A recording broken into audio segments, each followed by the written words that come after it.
사실 그 이사야 선지자의 그 앞으로 이제 모든 지금 선지서에 나오는 그 이제 선지자들의 메시지가 다 한결같은 메시지예요. 그리고 이사야 선지자, 이사야, 에레미야, 뭐 에스겔, 다니엘, 뭐 저번에 그 에스라, 뭐 느헤미야, 이 시대가 뭐 우리가 순서대로 한다고 지금 순서대로 이렇게 되어지는 그 연대는 아니에요. 지난주에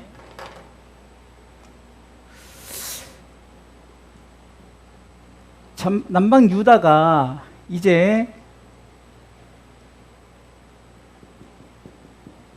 아수르의 멸망을 당하면서 지금 이 아수르의 멸망, 이 아수르에 속국됐던 이 남방 유다가 다시금 바벨론에게 멸망당하는 이 시기에 지금 예레미야 선지자가 이게 시대적으로 어느 때냐면은 이제 요시야 왕 그리고 여호와김 그다음에 시드기야 왕에 이르기까지, 그러니까 다 요시야 왕의 그 다 자녀들이거든요. 그러니까 그들이 멸망, 이제 그 아수르에 멸망당하고 아수르에 멸망당한 이 아수르를 또 바벨론, 작은 이 나라가 바벨론이 나타나가지고 이제 아수르를 이제 속국하다 보니까 당연히 남방 유다가, 이 당시 때 시드기야 왕, 마지막 왕이 눈을 빼면서 쇠사슬에 묶여서 그 성전의 모든 기구들과 함께 그 포로로 나가는 때예요.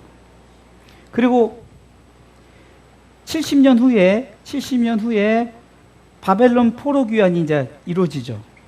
지난번에 어떻게 보면은 에스라, 느헤미야 그 시대 때 바벨론 포로 귀환이 이루어졌잖아요. 1차, 2차 이렇게 귀환이 이루어졌잖아요. 그러면 이제 어떻게 보면 성경이 먼저 배웠으니까 그 옛날 그 전 것이 그 뒤에 먼저 나왔잖아요. 그 후 것이 먼저 나왔. 그러니까 그걸 보지 말고 지금 이 상황이에요. 이 상황 속에 예레미야 선지자가 그 당시에 하나님의 부르심 가운데, 그래서 제가 제목을 뭘로 잡으면 하나님의 메신저라는 거예요. 하나님의 메신저. 그러니까 메신저라는 것은 하나님의 메시지를 전하는 사람이에요. 하나님의 메시지를 전하는 사람. 이것이 바로 예레미야라는 거죠. 그래서 전체적인, 오늘 제가 성경을 예레미야 1장부터 52장까지 읽으면서 중간에 어떤 중간중간에 내용이 있지만 이 예레미야 1장에 전체적인 것들이 다 담겨져 있어요. 그래서 오늘은 예레미야 1장 중심으로 해서 쭉 한번 중간중간에 성경 배경도 보면서 좀 보도록 하겠습니다.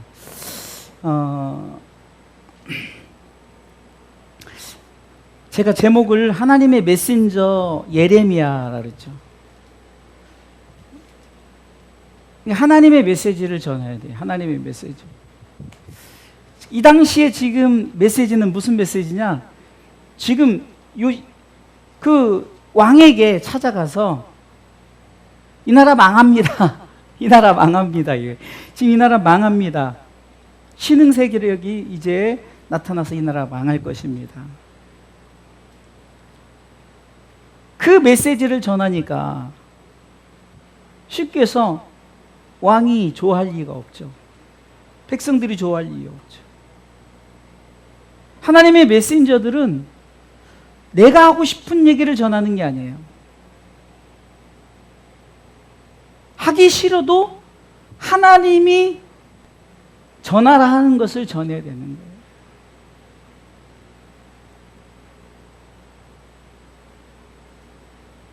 하나님께서 예레미야 선지자를 통해서 지금 나의 메신저가 되어라. 그럼 무엇을 전하냐? 이 나라 망한다는 거죠. 이 나라 망한다. 죄 때문에 이 나라가 망한다. 근데 오늘은 중심을 이 예레미야, 메신저 예레미야 중심으로 말씀을 잠깐 나눠보도록 하겠습니다. 제일 먼저는 예레미야가 오늘 본문의 말씀을 통해서 하나님께서 예레미야를 하나님께서 부르시는 장면이 나옵니다. 부르시는 장면이 나오는데 이것을 예레미야의 소명이에요. 1절부터 10절까지 쭉 나와 있는데, 먼저는 제가 오늘 제목을 하나님의 메신저 예레미야에 대해서 했기 때문에 이 메신저인 사람을 중심으로, 결국 나 자신을 중심으로 하나님이 저와 여러분들에게 무엇을 말하게 하고 하나님께서 말하게 하기 위해서 어떻게 부르셨는가를, 결국은 다 똑같아요. 첫 번째는 하나님이 예정하셨고 하나님이 선택하셨어요. 자, 이 부분이 어디 나오냐? 5절 말씀에 보면은 세 단어가 나오는데, 알았고 구별하였고 세웠노라, 이렇게 나옵니다. 알았고 구별하였고 세웠노라. 한번 1장 5절 말씀 읽어볼까요? 시작. 내가 너를 복중에 짓기 전에 너를 알았고 내가 태에서 나오기 전에 너를 구별하였고 너를 열방의 선지자로 세웠노라 하시기로. 아멘. 하나님은 로마서 8장에 보면 하나님께서 우리를 미리 아셨어요. 그리고 정하셨어요. 그리고 우리를 부르셨어요. 지금 선지자 예레미야만 그렇게 한 것이 아니라 하나님께서 우리를 그렇게 이미 하나님이 예정하시고 선택했어요. 그래서 우리가 예수 믿게 되었고 지금 이 자리에 있는 거란 말이죠. 그럼 중요한 것은 왜 하나님께서 우리를 선택하였는가?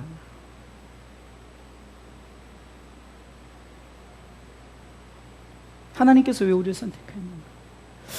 먼저 제가 이 부분을 통해서 한번 제 목회 현장 가운데 한번 이 부분을 생각해 봤어요. 우리 성도들에게, 제가 지금 12년째 목회를 하면서 과연 우리 성도들에게 하나님께서 예수 믿게 하고 저들을 세우신 진짜 목적을 제가 계속해서 가르쳐 줬었는데, 그렇지 않기 때문에 하나님께서 알았고 구별하고 세웠던 하나님의 백성들이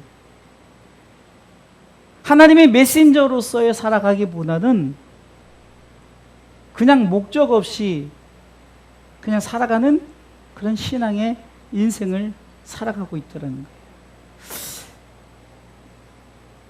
우리 주사랑교회 성도들은 정말 제가 마지막까지 목회를 하면서 전달될 메시지가 뭐냐?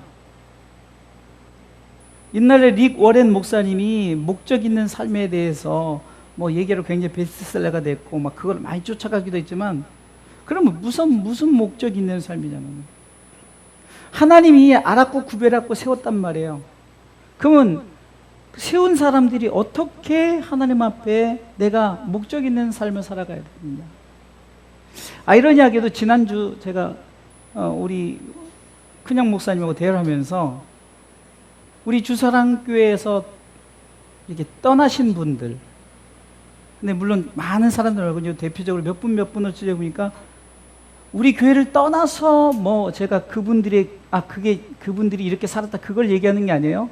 그분들이 떠나서도 열심히 주를 위해서 어디서든 헌신하고 살았으면 괜찮은데, 그렇지 않은 사람들이 결과론적으로 봤을 때 참 비참하게,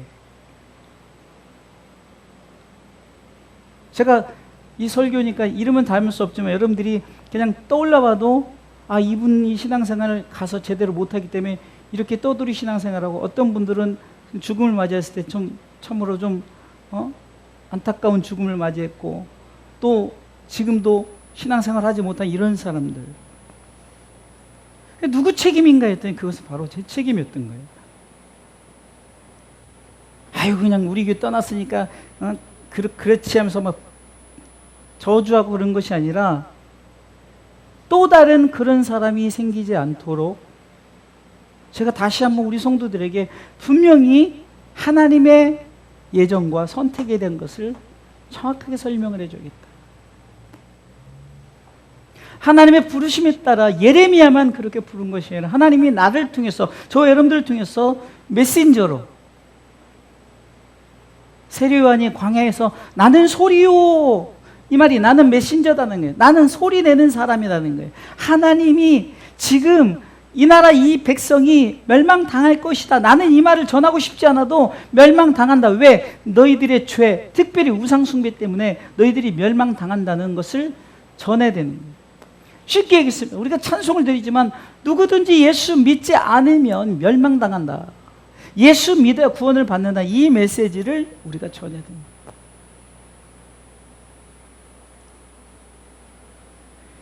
예레미야 1장부터 52장까지 참 길기도 길더라고요. 읽는데도 참 역사적인 사건들이 나와서 되게 어렵기도 하고, 그럼 제가 뭐 이것을 분석해서 뭐 시대가 이렇고 이 시대는 이렇고 뭐 예레미야 이렇게 이러면요, 이걸 가지고 1년 내내 해도 강의할 수 있을 것 같아요. 설교를 할 수 있을 것 같아요. 근데 그것을 말하는 것이 아니라 여기서 예레미야가 말씀하시는 하나님의 말씀이 무엇일까 했더니 하나님의 메신저란 말이에요. 그러니까 우리는 곧 하나님의 메신저라는 거예요. 그래서 하나님이 우리를 예정하셨고 선택하시는 거예요. 우리가 이미 하나님께서 복중에 짓기 전에 알았고, 하나님께서 콕 집어서 그 한 사람 한 사람은 너는 내 것이라 구별하였고, 하나님께서 선지자로 세웠단 말이에요. 할렐루야. 우리는 베드로전서 2장 9절을 통해서 우리는 그냥 좋은 것만, 하나님이 나를 택하신 족속의 왕 같은 제 거룩한 나라에 소유된 백성이니까, 야 나는 이제 목사네, 나는 뭐 이런 이런 그런 가지가 아니라 하나님께서 나를 복음을 위한 선지자로 세웠다는 이 사실을 갖고 있으란 말이에요. 이 사실.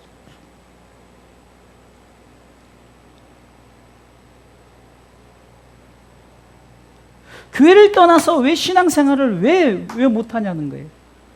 왜 바르게 못할까?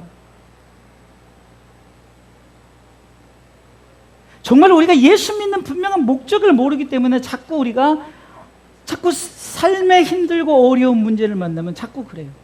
그것이 정말로 그 신앙, 예수 믿는 거 쉬운 것 같으면서도 어려운 게 뭐냐면, 마귀는 자꾸 삶의 우리 가운데 자꾸 힘든 부분을 자꾸 툭툭 친단 말이에요. 그거에 넘어져요. 아까도 임 집사님이 잠깐 왔어요. 속에 경익기가 되는 거예요. 제가 똑같아요. 하나도 변함이 없어. 그래서 제가 그러니까 요즘 우리 주사랑 성도들 어떻게 바뀐 줄 아십니까? 예수 믿어서 기쁨을 갖고 예배도 기쁨을 이렇게 해도 자꾸 딴소리만 해요. 딴소리만.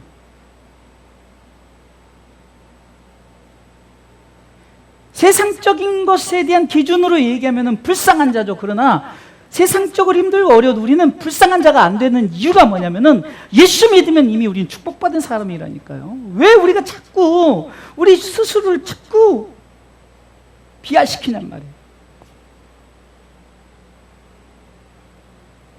뭐가 부족해서?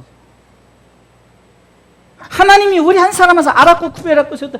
이 세 단어가 얼마나 우리한테 하나님께서 이미 우리 한 사람 한 사람을 이미 복중에 짓기 전에 알았다는 거예요. 하나님께서 정말 그 많은 사람들 중에 우리 구별하여서 하나님께서 세웠단 말이에요.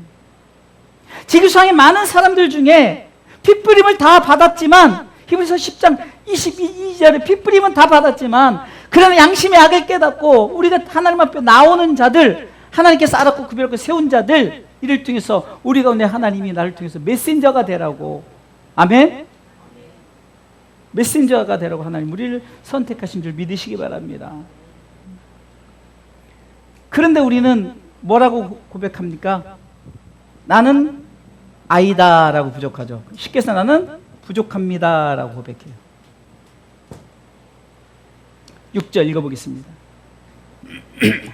1장 6절 자 읽습니다. 시작. 내가 가로되 슬프도소이다 주 여호와여 보소서 나는 아이라 말할 줄을 알지 못하나이다. 아멘. 우리 성도들이 앞으로는 주의 일을 하고 뭘 할 때 아이고 나는 아무것도 할 줄 이러지 마세요. 맡겨지면 맡겨지는 대로 하세요. 맡겨진 대로.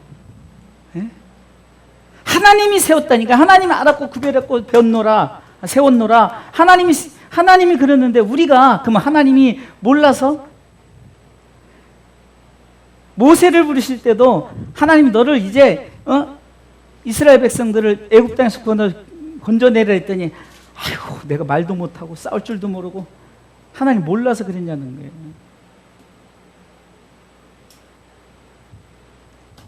하나님의 메신저들은 좋아요. 이럴 수 있어요. 그러나 하나님께서 그래 그렇다. 그러나 내가 너를 세웠다는 거예요. 알았고 구별하고 세웠다는 거죠. 그렇기 때문에 우리는 하나님께서 우리를 밀어주니까, 하나님께서 우리를 통해서 일하시고자 하니까 우리는 이것이 글씨를 쓰는 역할을 감당하듯, 마이크가 소리를 내서 소리를 내는 것처럼 강대상의 역할, 이 모든 것의 역할을 감당하듯 하나님은 우리를 하나님의 뜻을 통해서 하나님의 메신저, 하나님의 복음의 메신저로 하나님께서 선지자로 세우려고 하나님께 선택했다는 거예요. 모세도 그랬고,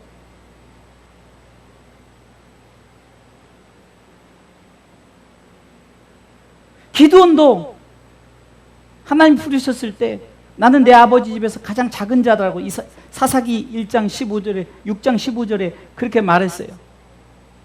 그러면서 표징을 보여달라고, 그래서 하나님 다 보여주셨어요. 중요한 것은 부족합니다, 겸손에 부족합니다, 이럴 수 있어요. 나는 정말 아무것도 못해요. 그런데 중요한 것은 하나님께서는 빌립보서 4장 13절을 통해서도 네 능력으로 하는 것이 아니라 내 능력으로 한다라는 것을 네가 알을 때, 내 능력 가지고 하는 것이 아니라 내게 능력을 주시는 그분 안에서 내가 할 수 있다는 믿음의 고백을 하게 된다는 거예요. 강한 자를 들어 부끄럽게 하시고 약한 자를 들어 하나님이 사용하시는 것을 우리는 성경을 통해서 배워야 되는 거예요. 정말 우리 주사랑교회 연약해요. 부족해요. 그럼에도 불구하고 우리가 복음의 나팔을 불 수 있는 것은, 많은 사람들이 모였지만 그 모인 무리들이 진정한 하나님의 뜻을 알지 못하고 저들이 복음 불려서 살지 못한다면, 중간에 나팔을 불어라, 보니까 기호를 세워라, 어떻게 하라 명령들이 있어요. 그 명령들을 하기 전에 하나님 부르심 앞에서 나는 부족합니다. 그래요, 부족해. 그러나 나의 부족함을 누가 채우시느냐? 예수의 이름으로. 아멘. 예수 그리스도 성령님께서 우리 가운데, 요한복음 1장 14절 은혜와 진리면 충분합니다. 할렐루야. 하나님이 못하셔서 우주 만물을 창조하신 그분이 그 로마 군병 어떻게 하지 못해서 예수님 그 로마 군병 앞에 채찍질 당하고 십자가에 못 박혀 돌아가시게 하셨을까요?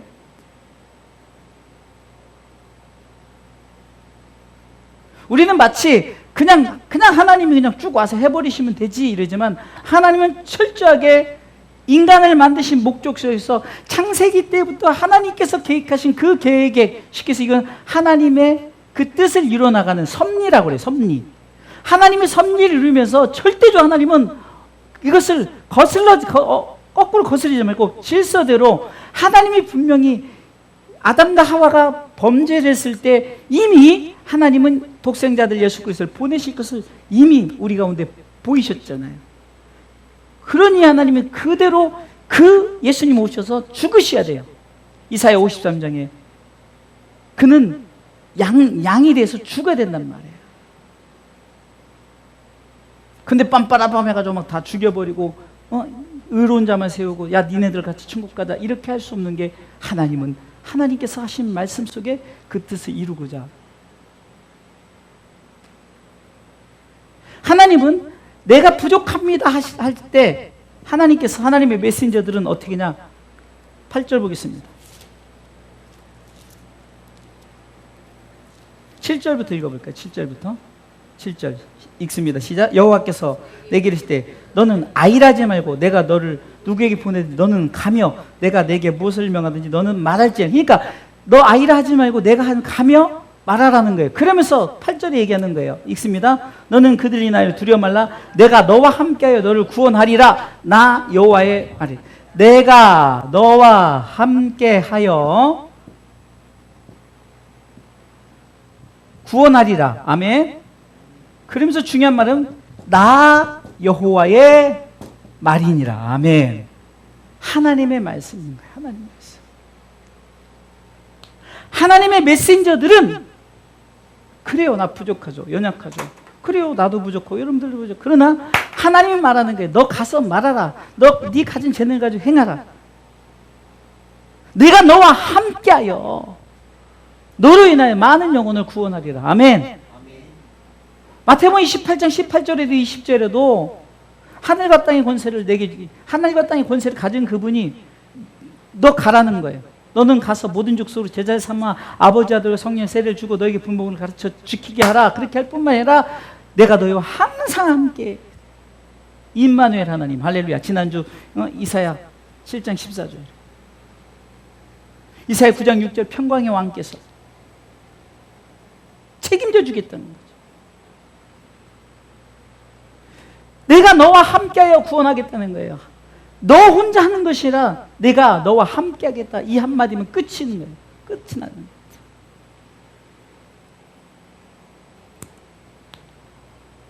지금 중국에 들어간 상황이 힘들고 어려워요. 그러면 중국 들어가지 말아야겠네요. 아예 그냥 가서 총 맞는 것도 아니고. 이게 어떤 문제가 당하면 우리는 그냥 포기해버리는 것이 아니라 최선을 다해서 하나님 앞에 믿고 나가는 거예요. 그러면 하나님께서 피할 길을 주시고, 하나님께서 때로는 쉼을 주시고, 하나님께 역사하시는 대로 우리가 움직이면 되는 거예요. 교회도 무슨 문제를 만났다고 해서 그냥 포기해버립니까? 아니에요. 그래도 우리 교회가 문제가, 여러분들 막 큰 교회들이 막 당이 나누어져가지고 막 싸워요. 그래도 저들끼리끼리 예배 드리더라고요. 어찌든 예배는 드리더라고요. 하나님의 일은 하나님이 함께 하신다면은 우리는 그냥 믿고 우리는 요단강물을 밟아야 되는 거예요. 할렐루야. 그냥 물이 넘쳐서 무섭죠. 그런데도 그냥 너 법궤를 지고 들어가라면 들어가는 거예요. 이 믿음이 이 하나님의 메신저들에겐 필요하다는 거예요. 내가 복음을 위해서 하는데 지금 상황이 이래요, 저래요. 나는 어떻게 할 줄도 몰라요. 그러나 내가 너와 함께 하겠다. 넌 가서 가라 말하라는 거예요. 요나서에 보면 그 니느웨 백성 이 당시 이 아까 말했던 그 상황 속에 니느웨 아수르가 니느웨 성이, 아수르의 성이 니느웨이거든요. 하나님께서 그 멸망시킨다고 그랬어요. 그러니까 요나를 통해서 너 가서 회개하라는 거죠. 도망가잖아요. 아이고, 이 사람들이 우리나라 유다를 잡아먹었잖아요.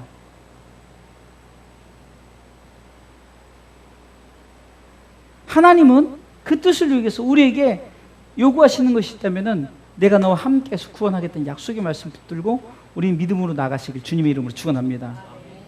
이런 상황 속에서 하나님은 뭔가 표식을 보여줘요. 표식. 그래서 오늘 본문에 보니까 두 가지 환상을 보여주는데 11절 두 가지 표식을 보여주는데 살구나무 가지 환상과 끓는 가마,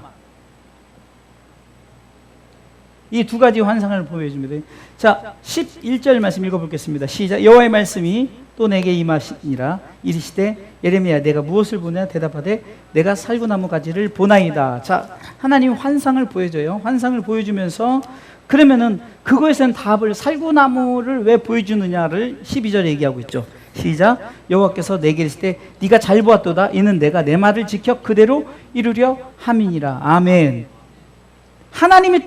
하나님의 말을 이루신대요. 하나님의 말을 이루신대요. 저희 뭡니까? 지금 예레미야에게 뭐라고 말하냐면 내 나라가 망한다라는 이 메시지. 이 메시지를 전하라니까 어떻게 이 메시지를, 나라가 망한다는 메시지를 어떻게 전하냐고요. 그런데 하나님이 내가 너를 그 메시지를 보내는 자로 선택했다 그랬어요. 아이고, 안 돼요. 나는 부족해, 연약해요. 그래, 너 연약해, 부족해. 그러나 내가 너와 함께 하겠다. 너는 가서 말하라는 거예요. 그러면서 살구나무 가지를 환상을 보여주는 거예요. 그것을 통해서 왜 이걸 보이느냐? 내 말을 이룰 것을 너에게 보여주는 거예요. 그리고 이 끓는 가마 현상을 보여주면서는 뭐냐?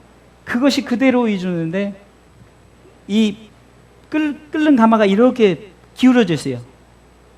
이게 북에서부터 기울어졌단 말이에요. 이게 북쪽에 강한 나라. 그래서 남쪽 유다를 너희들을 쉽게 해서 멸망시킬 거다 이거야. 그러니까 하나님은 표식을 통해서 반드시 이룬다는 거예요.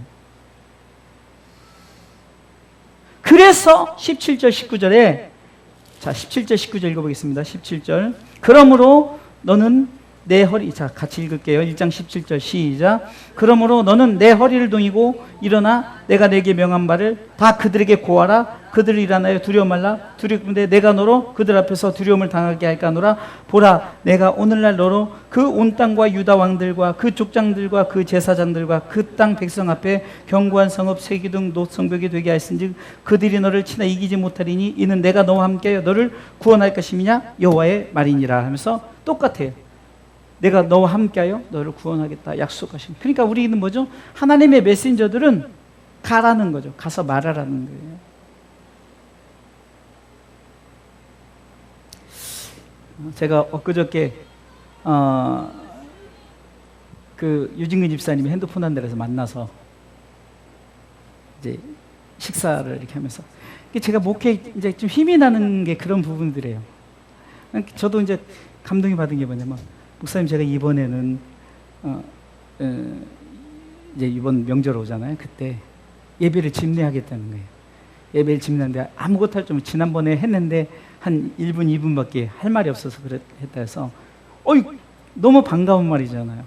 제가 다 양식 준비해 줄게 해서 제가 설교 한 편을 다 준비했어요. 설교 한 편에서 딱딱 실어서 정말 핵심을 실었어요. 그 마지막에 이제 그대로 이제 읽게끔 했어요. 그러니까 이제 자녀들이니까 제가 이제 말도 했습니다 이런 게 아니라 그렇게 하자, 하라 뭐 이렇게 자식에게 하는 이런 단어로 제가 이렇게 바꿔서 그냥 그대로 읽기만 하면 썼는데 마지막 제가 메시지를 뭐라고 넣냐면은 이제 화목에 대한 얘기를 해요. 화목에 대한 얘기인데 화목하려면은 예수님 우리의 화목제물이 되셨다. 그래서 결론은 우리 가정이 화목해야 된다. 그러기 위해서는 나와 네 엄마는 제가 이렇게까지 자세히 넣어놨어요. 나와 네 엄마는 우리 가족들이 다 예수 믿고 주사랑교회 나가길 바란다. 아예 정확하게 다 썼어요. 그래서 하나님의 화목을 누리자. 이게 제가 다른 것보다도 우리 유집사님이 정말 그렇게 바뀌었다는 게 정말 제게 큰 은혜인 좀 섭섭한 본인이 제사 못 받으면 섭섭하게 이게 유교적 신앙에서는 나 죽으면 누가 나에게 우리 제사 음식 누가 주지 그러지만 예수 믿으면 그런 것들이 다 사라지는 거예요. 이미 우리 하나님 나라에 온갖 것을 다 누리고 있는데 무엇을 걱정하고 두려워할까? 그래서 제가 이거다. 찾아가는 예배. 그것이 내가 안 찾아가지만 우리 유집사님이 목사가 되어가지고 왕같은 제사장 거룩한 나라 그의 소유된 백성 그 제사장 권한을 가지고 이번 명절날 전 그래서 기대해요. 수도 예배 때는 반드시 이 가정의 복음이 심겨지기를. 그래서 그 마음을 가지고 제가 그 수도 예배 순서를 쫙 준비해놨어요. 하나님이 우리를 통해서 하신다고 했을 때 우리는 가서 해야 돼요. 안 하면 아무 소용 없어요. 말하지 않고 어떻게 저들이 복음의 소리를 듣겠냐고요. 전하지 않고 어떻게 듣겠냐고요.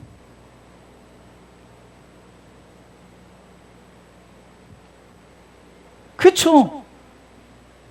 나 아무것도 못해요. 그러니까 저한테 목사님 이렇게 뭐 이게 순서를 만들어주면 좋겠습니다.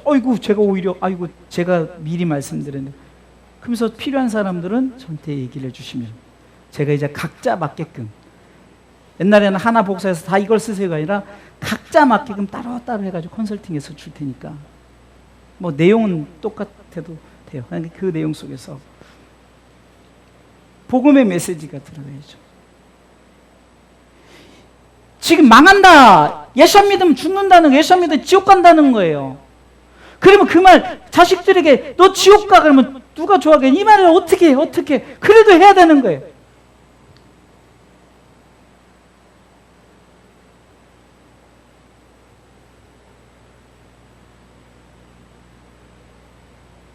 그렇다면은 왜 이들이 왜 망하는가? 왜 망하는가? 이 부분을 알아야 할 거 아니에요. 왜 망하는가?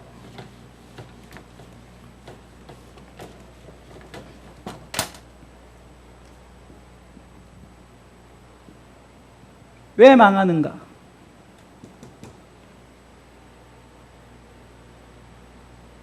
오늘 예레미야 2장 13절 시작. 내 백성이 두 가지 악을 행하였으나니 곧 생수의 근원되는 나를 버린 것과 스스로 웅덩이를 판 것인데 그것은 물을 저축치 못할 터진 웅덩이니라. 자, 왜 망하는가? 두 가지로 얘기했죠. 첫 번째는 뭡니까? 생수의 근원되는 예수 그리스도를 버린 것이에요. 두 번째는 뭐예요? 스스로 웅덩이를 판 거예요.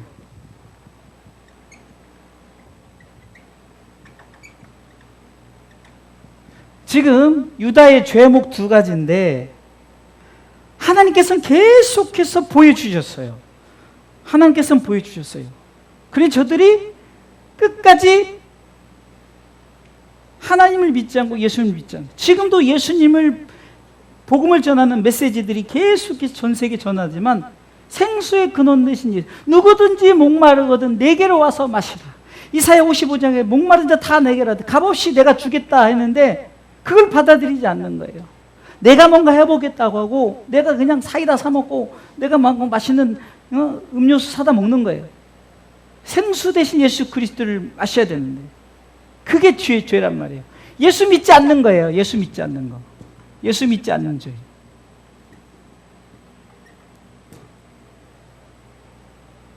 두 번째는 스스로 웅덩이를 판. 자, 스스로 웅덩이를 판다는 것은 이 인간은 내 죄의 문제를 해결하려고 스스로 막 노력을 하고 하지만 그러나 밑 빠진 독에 물 붓기란 말 아시죠? 터진 웅덩이가 되어버립니다.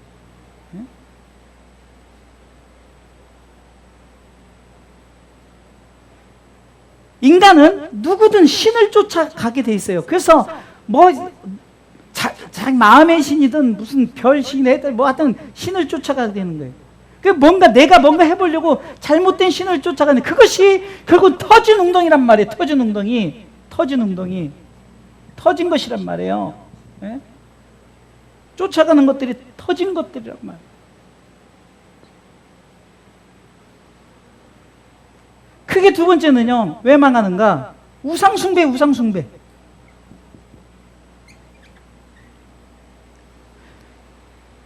기껏해서 복음에 대해서 얘기하고 저들이 예배 드리라니까 예배 드리긴 드려요. 근데 예배를 드리고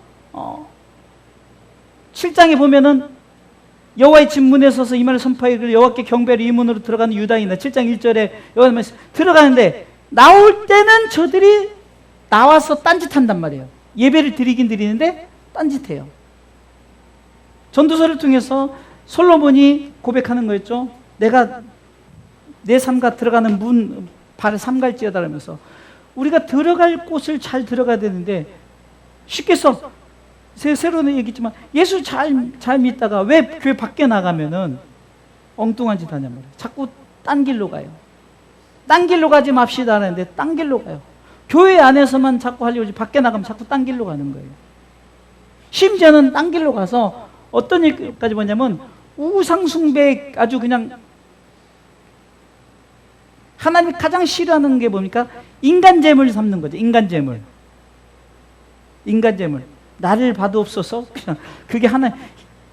여러분들 잘 아는 그 7장 30절로 쭉 보면은 살육의 골짜기에서 사람을 드리는 재물을 그러니까 기껏 예배드리고 저들이 은혜 받고 그랬는데 밖에 나가서 뭐냐? 사람을 갖다 바치는 그런 7장.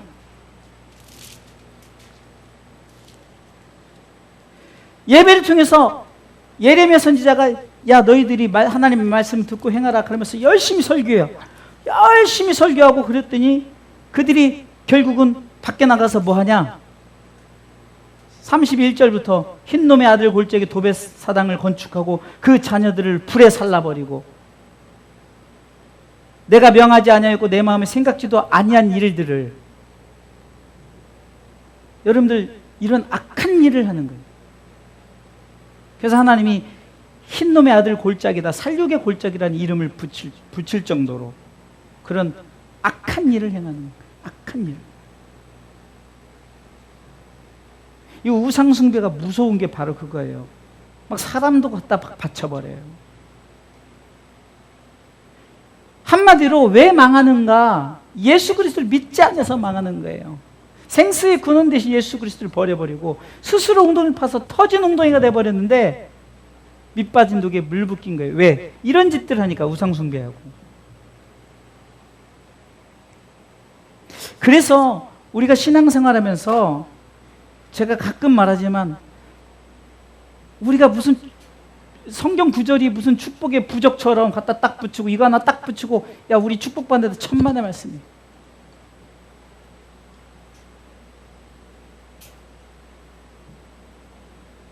주의 종이 와서 축복 기도해 주면은 축복 받는다? 그래요. 좋아. 성경이 그러잖아요. 그러면 주의 종이 와서 축복하면 그것을 어떤 축복이냐는 거죠. 어떤 축복. 응? 물질 축복이고 건강 축복이면은 그렇지 않은 사람들은 어떻게 하라는 거예요? 그러면 그 목사가 잘못된 건지 아니면 하나님이 잘못된 건지. 우리는 한 가지예요. 생수의 근원 되신 예수 그리스도를 소개하는 거예요. 아멘? 그분을 소개하고 그분을 통해서 생명수를 마시게 해서 이는 저를 믿는 자마다 멸망치 않고 영생을 얻어서 생수를 통해서 하나님의 날의 기쁨을 얻게 하는 거예요. 그것을 위해서 하나님의 메신저가 돼야 된다는 얘기예요. 왜 엉뚱한 짓 하는 거예요? 예배 드리고 하나님께 영광된 삶을 사는데 막 도박하고 말이 안 되잖아요. 내 삶에 하나님께서 우리를 통해서 쓰시고자 하는 그 뜻대로 우리가 그 선포를 해야 될 분명한 메시지가 뭐냐? 두 번째 메시지는 너희들이 예수를 믿어야 되는 거예요. 생수의 근원 되신 예수 그리스도를 믿어라는 거죠. 네 배에서 생수의 강이 흘러 넘쳐 나리라. 할렐루야. 우리가 찬송했잖아요. 이게 성경에 나오는 기절이에요. 나를 믿는 자는 성경이 일렀다는 거예요. 성경이 말한 것처럼 우리의 배에서 생수의 강이 흘러 넘친다. 할렐루야. 그런데 생수의 근원 되신 예수 그리스도를 버려버리고 자기들이 좋아하는 음료수 만들어서 막 먹어버려. 인스턴트를 만들어서 먹고 막 좋다 뭐 생수를 먹으나 소주를 먹으나 뭐 도끼 개끼리 막 먹어대는 거예요. 그러다 보니까 저들이 스스로 웅덩이를 파서 예배를 드리긴 드리는데 그게 진짜 예배 드린 것 같지만 막 자해하고 그 성전 안에서 막 서로 음란한 행위를 나누고.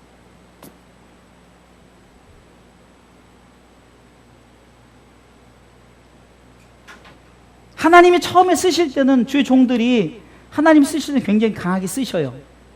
그래서 막 귀신도 쫓고 이런 일들이 일어나고, 옛날에 귀신 쫓는 목사 아무개 목사 유명했었어요.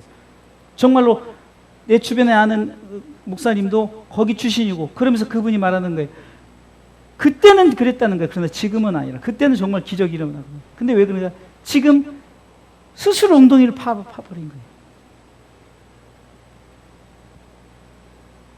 제일 문제된 게 돈이잖아요. 돈. 이놈의 돈 때문에 돌아버리는 거예요.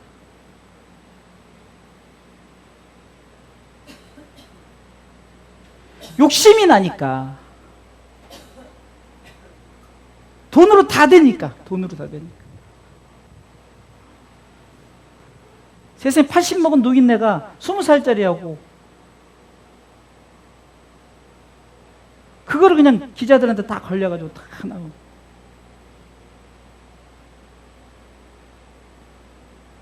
돈 하나도 안 받는다는데, 그냥 수십억씩 챙겨. 무슨 사채 노름을 하는 거도 자기 돈 가지고 교회 빌려주고 사채 노름을 하자라는 거. 나 이자 받았다 이거죠. 이게 뭡니까? 스스로 웅덩이를 파는 거예요. 그 시대만 그런 것이 아니라 지금 이 시대도 그러고 앞으로도 그럴 거예요. 돈에 눈이 멀면 안 돼요. 자꾸 우리가 세상의 것에 눈이 멀지 말고, 우상숭배라는 게 뭡니까? 사람을 갖다 바칠 정도의 그런 우상숭배가 뭐냐는 거예요.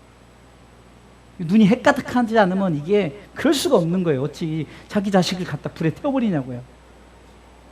그게 하나님이 그런 하나님이십니까? 인격적인 하나님이십니까? 그런 일들이 벌어질 때 선지자를 통해서 그 메시지를 전하라는 거예요. 그 메시지를 전해라. 아멘. 하나님이 첫 번째 테마에서는 하나님이 나를 부르셨고 하나님이 나를 알았고 구별하였고 세우셔서 하나님이 나를 통해서 메시지를 전하는 일에 나는 부족합니다지만 그러나 나를 통해서 하나님 역사시켜서 바라보고 믿음으로도 내가 너와 함께해서 모든 사람을 구원하겠다 약속의 말씀 붙들고 나가는 거예요. 나가면은 행하는. 그러면 가서 무엇을, 그러니까 망한다. 왜 망하느냐? 예수 그리스도를 믿지 않았기 때문에 망한다. 그리고 스스로 웅덩이를 파는데 그 터진 웅덩이라는 거예요. 저축지 못할. 그러나 우리가 하나님이 주신 마음을 준비하면은 그곳에 생수가 저축이 되어지는데, 그 두 가지 죄를 선포하는 거예요. 그러면 이렇게 끝나는 게 아니잖아요. 성경이 이렇게 끝나면은 재미가 없죠. 세 번째 메시지가 중요해요. 세 번째 메시지는 하나님의 회복 메시지예요. 회복 메시지.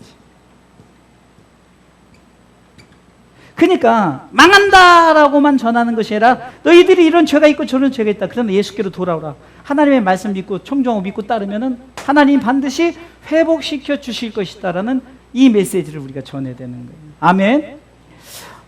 이사야 선지자를 통해서도 이사야 1장부터 39장까지 그랬지만 40장부터 위로하시고 회복하시고 결국은 이사야 66장까지 하나님의 그 회복의 나라를 보이셨죠. 29장부터 예레미야 29장부터 33장까지 회복 메시지를 띄우는 거예요. 대표적으로 하나님께서 이 메시지를 주는 11장, 29장 11절 읽어보겠습니다. 예레미야 29장 11절.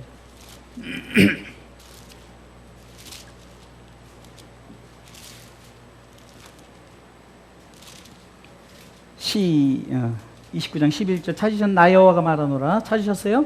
1097쪽. 자, 읽겠습니다. 시작. 나 여호와가 말하노라. 너희를 향한 나의 생각은 내가 하나니 재앙이 아니라 곧 평안이요 너희 장래에 소망을 주려 하는 생각. 하나님이 우리 가운데 재앙을 주려 하지 않는다는 거예요. 재앙을 스스로 만드는 거죠. 스스로 저들이 그냥 웅덩이를 파서 자기들이 빠져 있는 거예요. 그리고 하나님 우리를 그렇게 한다 그러지만 너희들이 그렇기 때문에 그렇게 된다. 나라가 망할 것이다. 살고 남은 가지를 통해서 끓는 가마 환상을 통해서 그렇게 북에서부터 이제 내려와서 그 큰 세력들이 너희들을 칠 것이다. 70년 동안 포로 생활할 것이다. 그것이 내가 너희에게 그 재앙을 주려는 것이 나는 너희에게 소망을 주기 원한다는 거죠. 평안을 주기 원한다는 거죠.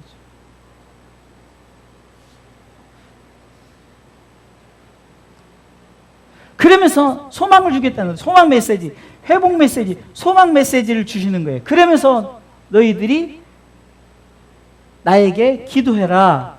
나를 찾으라.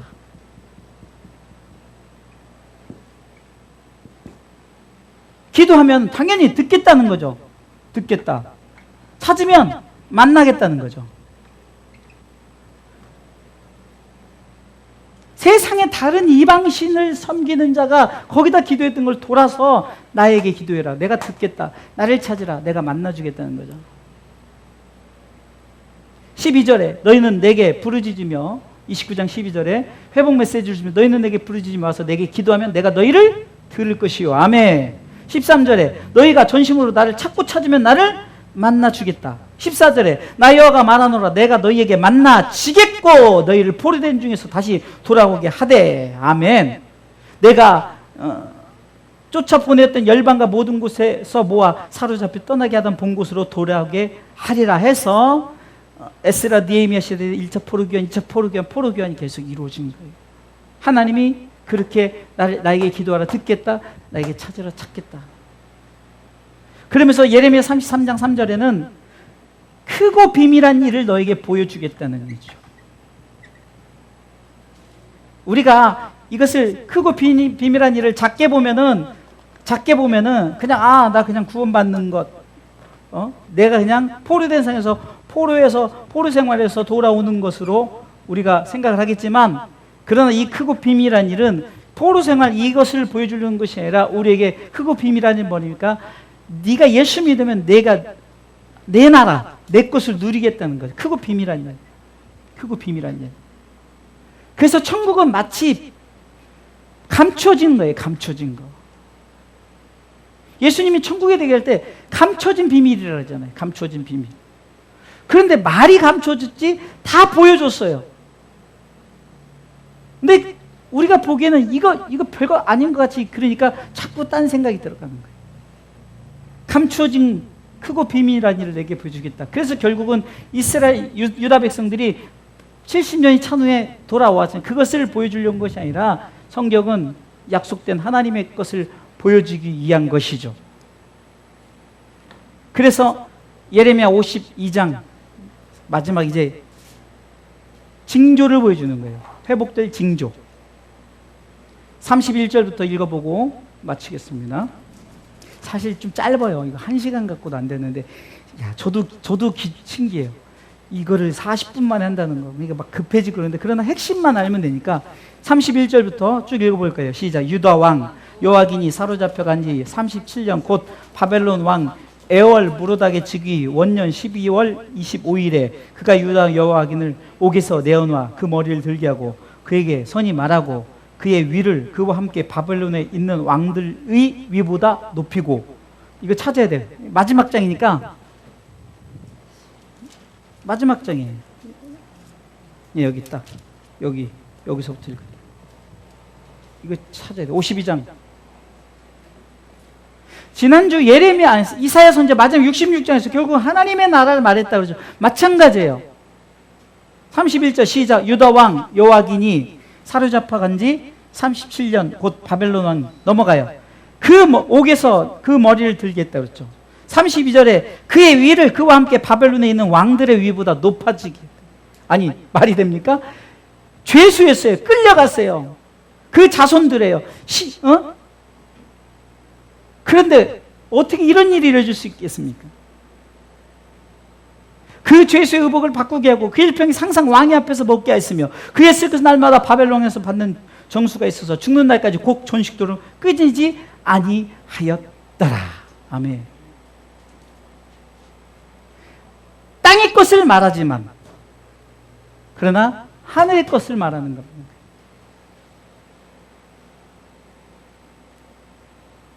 결국은 땅의 회복이 우리 가운데 영원한 회복을 말씀하시고자 하나님께서 예레미야 선지자를 통해서 우리를 메신저로 세우신 줄 믿으시기 바랍니다.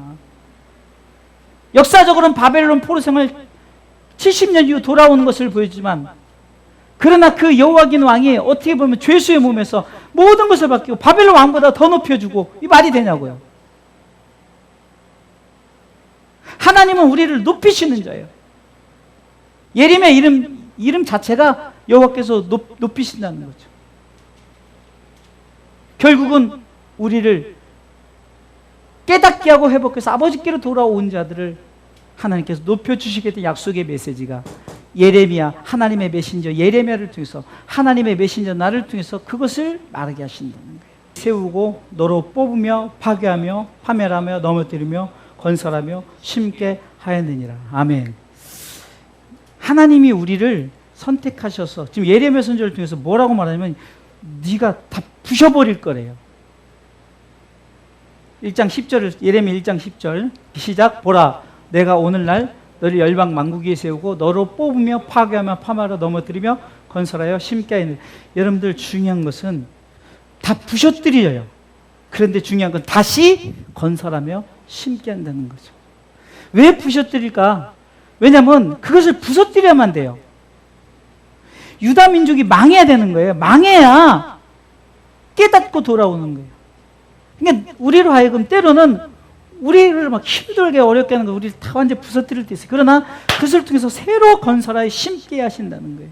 이 메시지를 전했는데 제가 체크를 해놓고 못했어요. 하나님께서 우리를 통해서 역사하실 때 때로는 우리를 완전히 잡아뜨린다니까요. 다 부서뜨려요. 그런데 하나님께서 새로 심으려고. 아멘. 그 벼랑 끝에서 정말 우리는 어쩌면은, 그런데 지난주에 이사야 6장 13절에 그루터기가 있다잖아요. 다 배우고 배워도 그루터기가 있다. 우리 속에 예수의 그루터기만 있으면은 다시금 우리 가운데 그것을 위해서 씨 뿌림을 통해서 심겨지는 거예요. 결국은 그것을 통해서 다시 회복되어지며 살아나는 역사가 우리 가운데 이루어지는 줄 믿으시기 바랍니다. 그것을 통해서 하나님 우리를 부르셨기 때문에 우리는 믿음으로 순종하여서 이 복음을 위해서 살아가시기를 주님의 이름으로 축원합니다.